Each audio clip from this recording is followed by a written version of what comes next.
Hi friends, Pandian store serial இனி வரப்போகிற எபிசோட்ஸ்க்கான option தான் இந்த வீடியோவில் பார்க்க போகிறோம். வாங்க ஃப்ரெண்ட்ஸ் பார்க்கலாம். பாண்டியன் இப்படிப்பட்ட ஒரு விஷயத்த செய்வாருன்னு இங்கே கோமதி எதிர்பார்க்கல, ராஜி எதிர்பார்க்கல. போய் ஒரு ரேட்டு உன் அண்ணனை பார்த்துட்டு வந்துரு அப்படின்றாங்க. இதை கேட்ட உடனே அவங்க ரெண்டு பேருக்கும் அளவில்லாத சந்தோஷம். ஆனால் நம்ம கதிர்க்கு ஒரு சந்தேகம். ஏற்கனவே அவங்க ரெண்டு பேருக்கும் அவர் மேலே என் மேலேயும் ஒரு டவுட் இருக்குது. சின்ன சாதாரணமான ஒரு விஷயம் தானே, இதுக்கு ஏன் சென்னை வரைக்கும் போய் ஆப்ரேஷன் பண்ணீங்க? அவருக்கு இதே பிரச்சனையா இல்லை வேறு ஏதாச்சும் பெரிய பிரச்சனையான்னு சந்தேகத்திலே இருக்காங்க. இதில் இவர் ஓவராக பர்ஃபார்மன்ஸ் பண்ணி உடம்பு சரியில்லாதவரை போய் பார்த்துட்டு வந்துரு அப்படின்னு சொல்லி ஏதாச்சும் அவங்களுக்கு சொல்லி விட்டுருவார் போல இருக்கே, இல்லை இவரே சொல்லிடுவார் போல இருக்கே அப்படின்னலாம் யோசிச்சுட்டே இருக்காங்க. நம்ம கதர் இருந்துக்கிட்டு, என்னடா என்ன பார்க்குற அப்படின்னு பாண்டியன் கேட்குறாரு. ஒன்றும் இல்லை, இந்த அளவுக்கெல்லாம் இம்புட்ட அளவுக்கு பாசம் எங்கேருந்து வந்துச்சின்னு யோசிக்கிறேன் அப்படின்றாங்க. ஏண்டா உனக்கு மட்டும்தான் பாசம் வருமா? என் புருஷனுக்கு பாசம் வராதாடா? எங்களுக்கு பாசம் வராதாடா? ஏய், உன்னை பெற்று வளர்த்தவங்கடா நாங்கள், எங்களுக்கு அந்த பாசம் எல்லாமே இருக்குது. நாங்கள் பெற்று வளர்த்த பிள்ளை உனக்கே உன் மாமனார் மேலே பாசம் இருக்கிறப்போ ஏனண்டா என் கூட பிறந்த ரத்தம்டா, அவர் மேலே எனக்கு பாசம் இருக்காதா என்ன?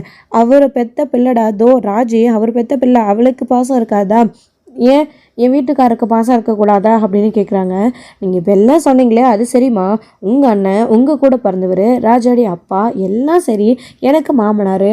ஆனால் இவருக்கு எந்த விதத்துலேயும் அவர் நெருங்கின மாதிரியே தெரியலையே. உன்னை கல்யாணம் பண்ணதுக்கு அப்புறம் ரெண்டு பேருக்கும் சண்டை தானே வந்துச்சு, அதான் கேட்டேம்மா அப்படின்றாங்க. அதெல்லாம் அவருக்கு பாசம் மனசுக்குள்ளே அதிகமாகவே இருக்குது. அவர் உடம்புல ஒரு ரத்தம் தான் உன் உடம்புலையும் இருக்குடா. அதை நீ யோசிச்சுப்பாரு. நீ எப்படி அவர் மேலே பாசமாக இருந்து அவருக்கு உடம்பு சரியில்லைன்னு உடனே பார்த்துக்கிட்டியோ அதே மாதிரி தான் அவருக்கும் பார்க்கணுன்னு தோணுது. ஆனால் அவர் அங்கே வந்தால் என்ன நடக்கும்னு அவருக்கே நல்லா தெரியும். அதனால தான் என்னையும் ராஜையும் போயிட்டு வர சொல்கிறாரு. நீ திருவாயை மூடிட்டு அமைதியாக இரு, ஒரு நல்ல விஷயத்தை பண்ணிவிட்டு வாங்கி கட்டிக்காத அப்படின்னு நம்ம கோமதி சொல்லுவோம். சரி, நான் என் வேலையை பார்த்துட்டு அமைதியாக போகிறேன்னு நம்ம கதிர் சொல்லிட்டு, ஆமாம் ராஜி, அப்பா சொல்கிற மாதிரி நீ போய் உன் அப்பாவை பார்த்துட்டு வந்துடு, என்ன எனக்கு ட்ராவல்ஸில் வேலை இருக்குது, நான் கிளம்புறேன் அப்படின்றாங்க. சரி கதிர் அப்படின்னு ராஜி சொன்னதுக்கப்புறமா கதிருமே ரெடி ஆகிட்டு கிளம்புறாரு. சாப்பிட்டு போடா அப்படின்றாங்க. இல்லைம்மா இருக்கட்டும் பரவாயில்ல அப்படின்றாங்க. சரிடா கடைக்காச்சும் கொடுத்து விட்டுருமா அப்படின்றாங்க. அதெல்லாம் வேணாம்மா, நானே போயிட்டு சாப்பாடு டைமுக்கு வந்துடுவேன் அப்படின்னு கதிர் சொல்லிகிட்டே போகிறாரு.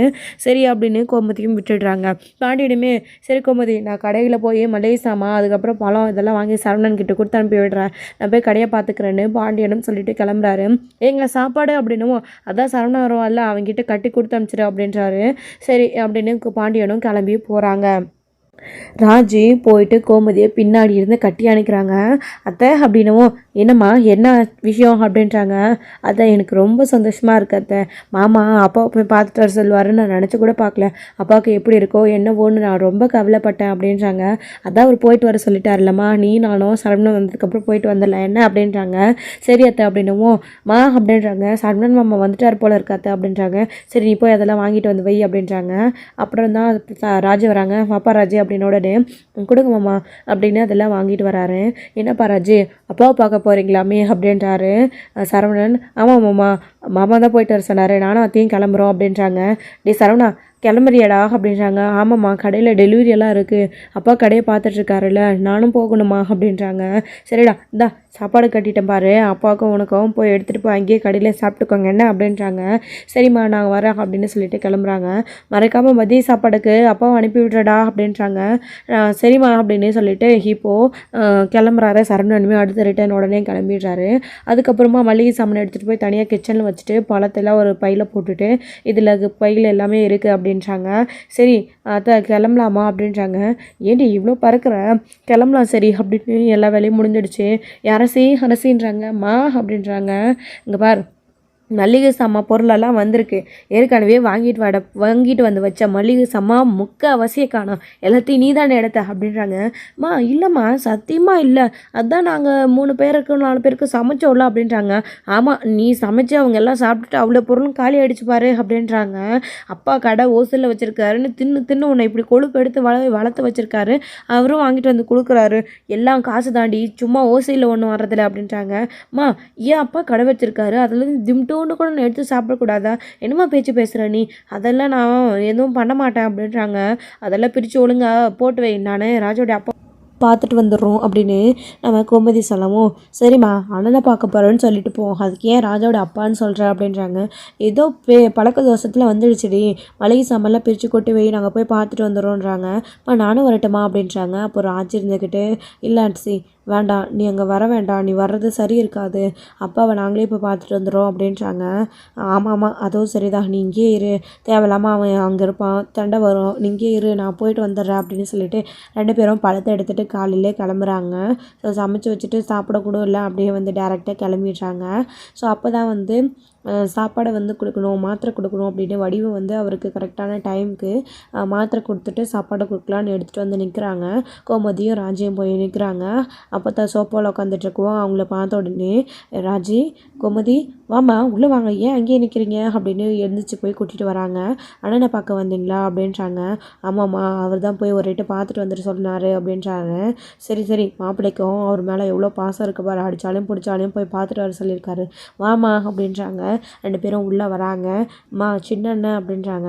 அவன் வெளில போயிருக்கான், இன்னும் வரல, உள்ளே வாங்க, அவர் குமரவேலும் இல்லை அவனும் இல்லை, இதோ முத்துவேல் உள்ளே தான் இருக்கான் அப்படின்றாங்க. மாரியும் வடிவும் வராங்க.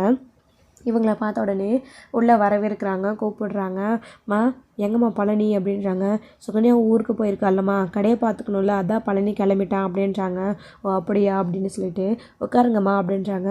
இருக்கட்டும்மா, முதல்ல அண்ணனை பார்த்துட்டு வந்துடும் அப்படின்றாங்க. சரி வடிவே கூட்டிகிட்டு போ அப்படின்றாங்க. உள்ளே கூட்டிகிட்டு போகிறாங்க. ராஜியை பார்த்த உடனே அவரோட அப்பா ரொம்ப சந்தோஷப்படுறாங்க. கோமதியும் உள்ளே போகிறாங்க. கதிர் எவ்வளோ பாசமாக நடந்துக்கிட்டாங்கன்றதை பற்றி அவங்கக்கிட்ட சொல்கிறாங்க. அதுக்கப்புறம் சாப்பிடுங்கப்பா அப்படின்னு ராஜி சொல்கிறாங்க. இருக்கட்டும் அப்புறம் சாப்பிட்டுக்கிறேன் அப்படின்றாரு. டைமுக்கு மாத்திரை போட்டிருக்கீங்க, சாப்பிடணும்ல, சாப்பிடுங்க. ராஜி பார்த்திங்க அப்படின்னா, நான் ஊட்டி விடுறேன்னு ராஜியை அவங்களுடைய அப்பாவுக்கு ஊட்டி விடுறாங்க. சாப்பிட்டுட்டு ரொம்பவே சந்தோஷப்படுறாரு அவருமே.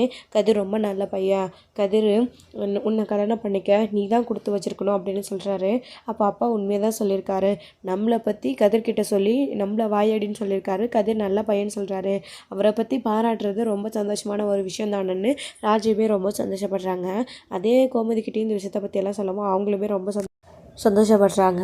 சந்தோஷப்பட்டுட்டு சாப்பிட்டுட்டு இருக்கும்போது பேசிட்டு வாக்கிங் போக சொல்கிறாங்க. வெளியில் வாக்கிங் போகிறாங்க. வாக்கிங் போகும்போது திரும்பவும் வந்து பார்த்திங்க அப்படின்னா பாண்டியன் திரும்பவும் வீட்டுக்கு வராரு.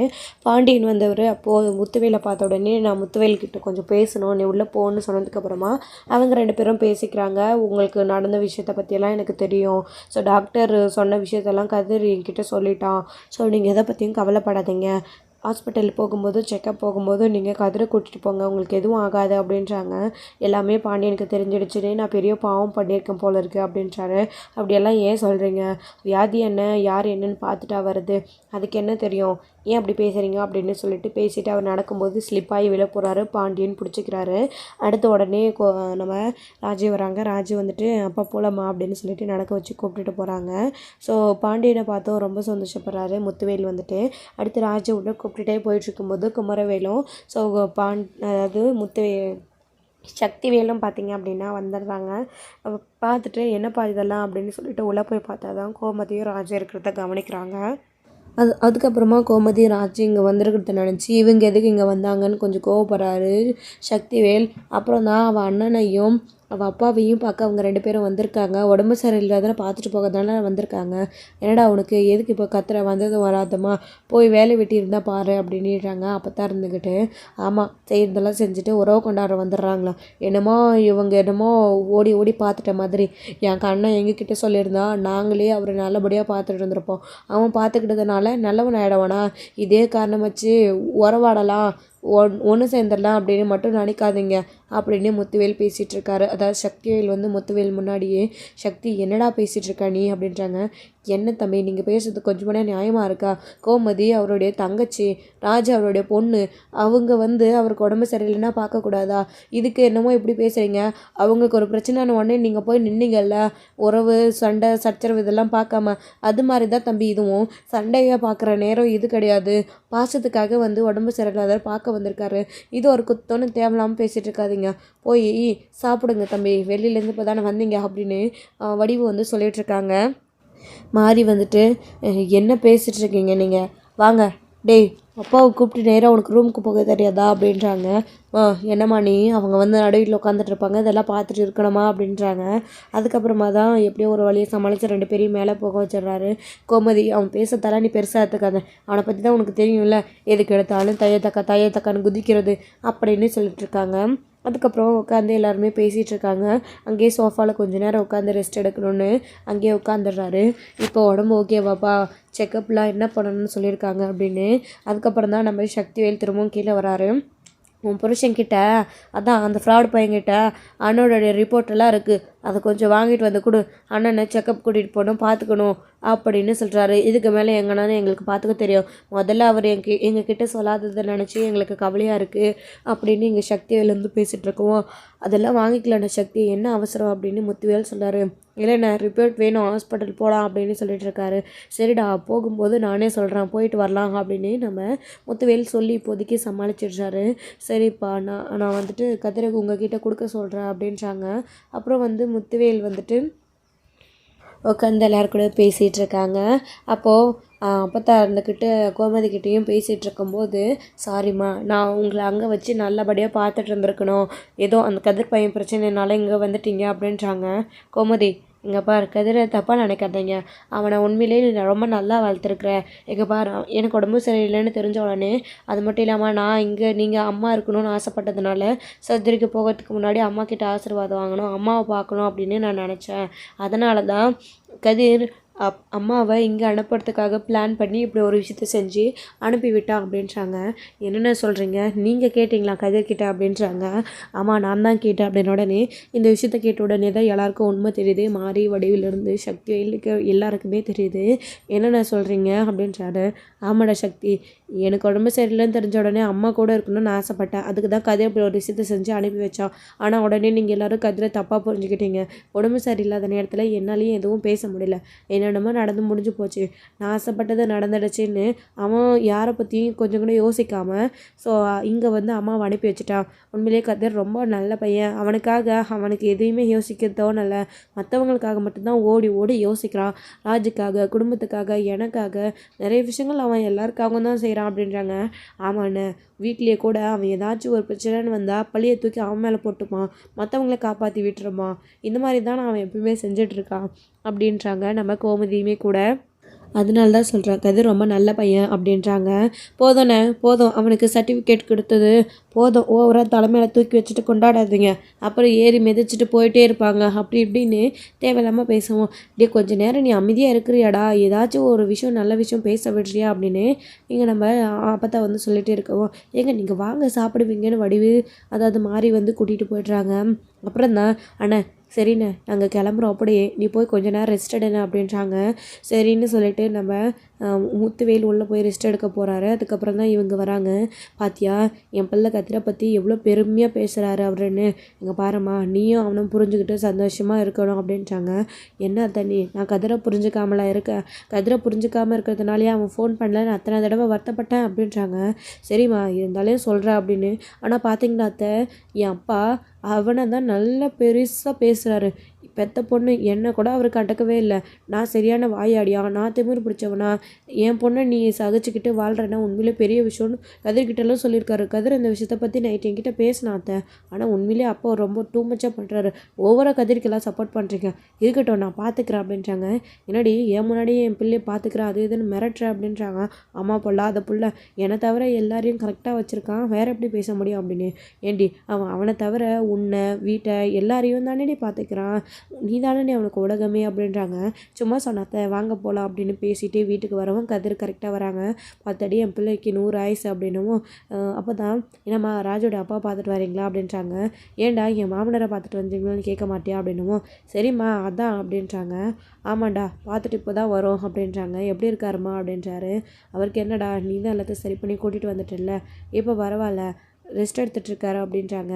சரி நடங்க உள்ள போகலாம் அப்படின்னு உடனே, சரி வாடா உட்காந்து சாப்பிடுவேன் அப்படின்றாங்க. சரிம்மா சாப்பாடு வைன்னு உட்காந்து சாப்பிட்டுட்ருக்காங்க. அதுக்கப்புறம் ராஜு இனியும் உட்கார இன்னும் சாப்பிடலன்னு ராஜையும் உட்கார வச்சு சாப்பிட போடுறாங்க. கோமதியும் கூடவே உட்காந்து சாப்பிட்றாங்க.